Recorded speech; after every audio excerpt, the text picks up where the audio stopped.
എൻ്റെ മുത്തശ്ശി പറഞ്ഞ ഒരു കേട്ടുകേൾവി മാത്രമാണിത്. ഒരു ചെറിയ കഥ. മഴവിൽ കാത്തുവെച്ചവർ. അപ്പവും മുത്തശ്ശനും പാടവരമ്പത്തിരുന്ന് ആകാശം നോക്കിയിരിക്കുകയായിരുന്നു.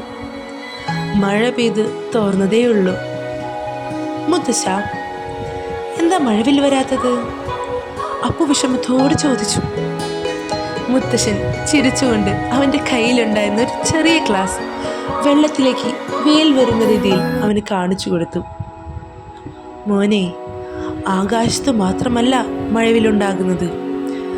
നമ്മൾ മറ്റൊരാൾക്ക് നൽകുന്ന ഒരു ചെറിയ പുഞ്ചിരിയിലോ ഒരു ചെറിയ സഹായത്തിലോ നമുക്ക് ആ മഴവിലുണ്ടാക്കാം.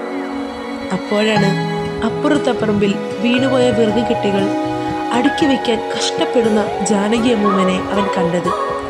അത് കണ്ടതും അപ്പോൾ വേഗം ഓടിച്ചെന്ന് ജാനകി അമ്മൂമ്മനെ സഹായിച്ചു. വിറക് കെട്ടുകളെല്ലാം അടുക്കി വെച്ചു കഴിഞ്ഞപ്പോൾ ജാനകി അമ്മൂമ്മ തൻ്റെ സഞ്ചിയിൽ നിന്ന് ഒരു മധുര നാരഞ്ഞെടുത്ത് അവൻ്റെ കയ്യിൽ നൽകി. അപ്പോഴിതാ അപ്പുവിൻ്റെ മുഖം സന്തോഷത്താൽ തിളങ്ങി നിന്നു. മുത്തശ്ശ, മുത്തശ്ശ എന്ന് വിളിച്ചവനോടി വന്നു. മുത്തശ്ശനോട് പറഞ്ഞു, മുത്തശ്ശ, മുത്തശ്ശൻ പറഞ്ഞത് ഏറെ ശരിയാ.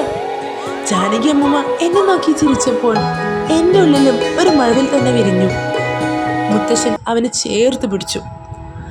ആ സമയം ഇതാ പുറത്ത് ആകാശം 7 വർണ്ണങ്ങൾ നിറഞ്ഞ മഴവിൽ കാണിച്ചു തരുന്നു. നമുക്കും ഉണ്ടാക്കാം ഓരോരുത്തരുടെയും മനസ്സിൽ ഒരു മഴവിൽ. നമുക്ക് സ്നേഹത്തിലും പുഞ്ചിരിയിലും നമുക്കുണ്ടാക്കാം.